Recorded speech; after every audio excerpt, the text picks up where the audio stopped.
हिंदुस्तान में बाबा साहब के संविधान पे जो खतरा है, उस खतरे को टालने के लिए भारतीय जनता पार्टी को जड़ से उखाड़ के फेंकना होगा। नाको चना चबाना होगा। अगर ये लोग हेरा फेरी और बेईमानी नहीं किए तो मिल्कीपुर समाजवादी पार्टी जीतने जा रही है। 27 तक ये सरकार का चलना मुश्किल है।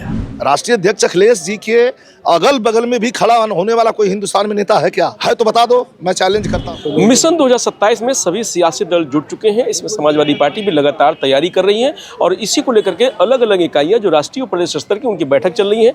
आज सांस्कृतिक प्रकोष्ठ की राष्ट्रीय कार्यकारिणी की बैठक थी। हमारे साथ समाजवादी पार्टी के वरिष्ठ नेता विजय लाल यादव जी हैं। आज की मीटिंग में क्या कुछ कहा गया है 27 को लेकर के और खासकर मिल्कीपुर विधानसभा उपचुनाव को लेकर के? मिल्कीपुर विधानसभा उपचुनाव के लिए जो योजना बनी है वो तो है ही है। हमें किसी हालत में चुनाव जीतना है। सरकार को दिखाना है कि जनता जो है इनसे बहुत रुष्ट है, बहुत नाराज़ है, इनको नहीं चाहती है, इनको हटा देना चाहती है, सत्ता से बेदखल कर देना चाहती है। और वो तो योजना बनी है। हमारे सांस्कृतिक प्रकोष्ठ के कलाकारों ने भी 27 के लिए एक क्षमा बांधा है कि अब हम निकल पड़ेंगे यहाँ से लेकर के, और पूरे हिंदुस्तान में हमारे राष्ट्रीय कार्यकारिणी की बैठक थी और हम निकल पड़ेंगे। आप लोगों को जगाना है, पीडीए को जगाना है और हिंदुस्तान में बाबा साहब के संविधान पे जो खतरा है, उस खतरे को टालने के लिए भारतीय जनता पार्टी को जड़ से उखाड़ के फेंकना होगा। बाई इलेक्शन में अभी जो 9 सीटों पर चुनाव हुआ उसका आपने परिणाम देखा। कटेरी आपके यहाँ से चली गई, जो बगल की सीट थी जिसपे लगातार समाजवादी पार्टी के पास होती। तो ऐसे में अयोध्या को आप कितना कॉन्फिडेंस में है कि अयोध्या जीत? मैं आपको सबसे पहले तो ये बता दूं कि जो उपचुनाव होते हैं, चाहे कोई प्रदेश हो, उत्तर प्रदेश हो, मध्य प्रदेश हो, बिहार हो, चाहे हिंदुस्तान का कोई प्रदेश हो, जो उपचुनाव होते हैं वो सरकार का चुनाव होता है। कारण कि जितना तंत्र है सब सरकार का ही है। उस ऐसी स्थिति में भी 2 सीट हम लोग जीते, ठीक है ना। हम 2 नहीं जीतते, और भी जीत सकते थे। बस इससे ज़्यादा नहीं कहूँगा। कभी कभी बातें कम कहा जाता है, समझा ज़्यादा जाता है, आप समझ लीजिए। क्या जैसे कटेरी और मिल्कीपुर परिवारवाद को लेकर के कार्यकर्ताओं में थोड़ा सा नाराजगी है क्या? वो भी थोड़ा सा भी नाराजगी नहीं है, थोड़ा सा भी नाराजगी नहीं है। लोग चाहते हैं और ये नाको चना चबाना होगा। अगर ये लोग हेरा फेरी और बेईमानी नहीं किए तो मिल्कीपुर समाजवादी पार्टी जीतने जा रही है। जैसे 24 का इलेक्शन हुआ, लोकसभा में समाजवादी पार्टी एक बड़ी पार्टी बनी, आज तीसरे नंबर पार्टी है, लेकिन सरकार बीजेपी की बन गई केंद्र में। तो ऐसे में क्या लगता है 27 कितना आसान होगा समाजवादी पार्टी के लिए? की स्थिति है 27 तक सरकार नहीं चल पाएगी। 27 तक ये सरकार का चलना मुश्किल है, क्योंकि मीटिंग पर मीटिंग आवागमन लगा हुआ है। इधर उधर आंध्र प्रदेश से लेकर के और बिहार तक जो हलचल पैदा है बाबा साहब के संविधान पर, ये लोग माफी अंदर सामने खड़ा नहीं हो रहे हैं, ये लोग पैर पे गिर रहे हैं। मुझे क्षमा कर दो। किस तरह से इन लोगों ने सरकार बचा रखी है, हमसे, आपसे और पूरे हिंदुस्तान के लोगों से छिपा नहीं है। बाबा साहब भीमराव अंबेडकर के संविधान को खत्म करके ये नागपुरिया कानून लागू करना चाहते हैं देश में, तो नागपुरिया कानून लागू नहीं होने देंगे। अयोध्या में राम मंदिर को लेकर के लगातार वो चाह ही रहे हैं कि मंदिर के नाम पर वो आगे बढ़ जाएं। कुंभ अब है, क्योंकि कुंभ को लेकर के वो बड़ा प्रचार प्रसार किया है। कुछ नहीं होता इससे। मंदिर भगवान हम में तुम में खड़क खम्भ में घट घट व्यापी राम कहाँ नहीं है। राम आएंगे, राम आएंगे, आएंगे, राम आएंगे। क्या राम अभी आए हैं? पहले नहीं थे राम। ये सब खाली वोट बैंक की राजनीति है। जबरदस्ती राम राम राम राम करके लोगों को बरगलाना चाहते हैं, हिंदू मुस्लिम करना चाहते हैं, हिंदुस्तान को बांटना चाहते हैं। लेकिन जनता जागरूक हो गई है, जानती है जनता। राम हमारे हैं, राम हमारे थे, राम हमारे रहेंगे। लेकिन बाबा साहब का, भीमराव अम्बेडकर का संविधान भी हमारा है, हमारा था, हमारा रहेगा।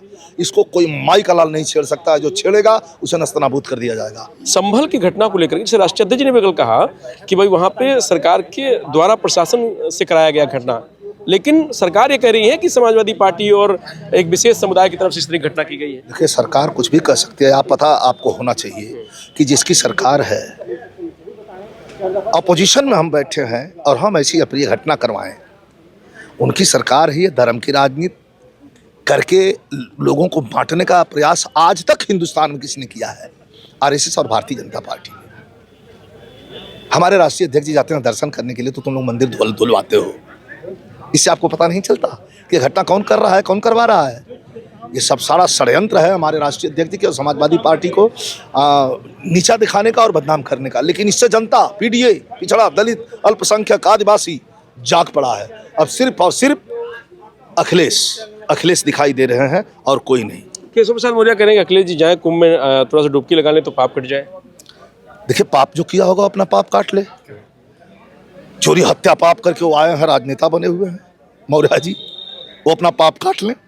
हमारे नेता तो पढ़ के आए हैं, इंजीनियरिंग किए हैं, और आकर के यहाँ लोगों का जो है ध्यान भी देख रहे हैं। यहाँ गरीब भटकते हैं, गाड़ी रोक करके उनको भी दे देते हैं कि इनको दे दो 50,000 दो, 1 लाख इनको दे दो, इनको घर दे दो, क्या तुम्हारे पास नहीं है? हमारे नेता तो ऐसा करते हैं।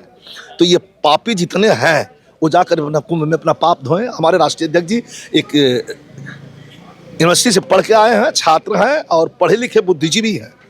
गंवार जैसी बात हमारे राष्ट्रीय अध्यक्ष जी नहीं करते हैं। ये गंवार लोग हैं, ये ज़बरदस्ती अपनी डिग्री बना के और लेके डिग्री घूम रहे हैं। इनके पास न कोई शिक्षा का ज्ञान है और न सामाजिक ज्ञान है।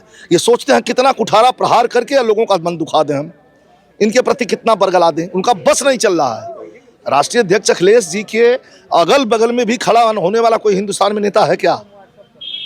है तो बता दो, मैं चैलेंज करता हूँ, लिखता हूँ। थे संजय निषाद जो बीजेपी घटक दल हैं आजकल असमंजस में हैं, वो विपक्ष अब अखिलेश यादव की भी तारीफ कर रहे हैं। अरे यार, मड़ई ठेगुनी का भोजपुरी में हमसे बोलवाई बा बिना मतलब का, ये कुल ठेगुनी है। हुआ ठेगुनी समझला? नहीं, थोड़ा ठेगुनी का मतलब कि मड़ई जाना ला ना, छप्पर मड़ई जब उठावल ना तो ठेगुनी लगावल जाला। ये सब ठेगुनी, कहुआ ठेगुनी ये लगावल ना, ठेगुनी लगौले हुआ कि गिरे न पावे मड़ई का। ये बात जहाँ अखिलेश की बात आती है वहाँ बड़े नेता की बात करिए, झूठे बिना इन लोगों का बात।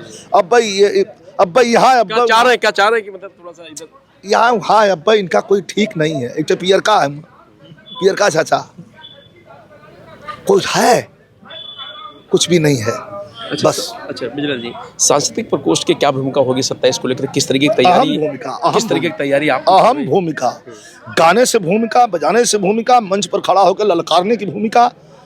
और गवैया का मतलब कि लड़वैया को साहस देने वाला गवैया होता है। कलाकार आइए ना, बैठिए, आप किसी दिन हमारे मंच पर हम गाते हैं, आप नीचे बैठ जाइए।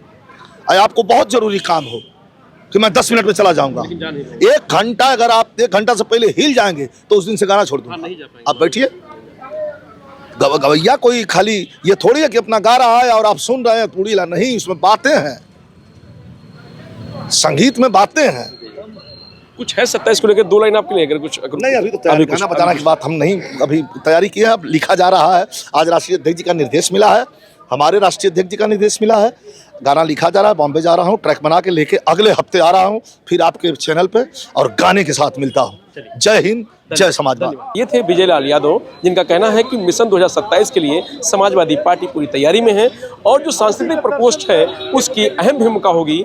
गाने से लेकर के सड़क तक समाजवादी पार्टी के जो सांस्कृतिक प्रकोष्ठ के लोग हैं वो जुटेंगे और 27 में सरकार बनाएंगे।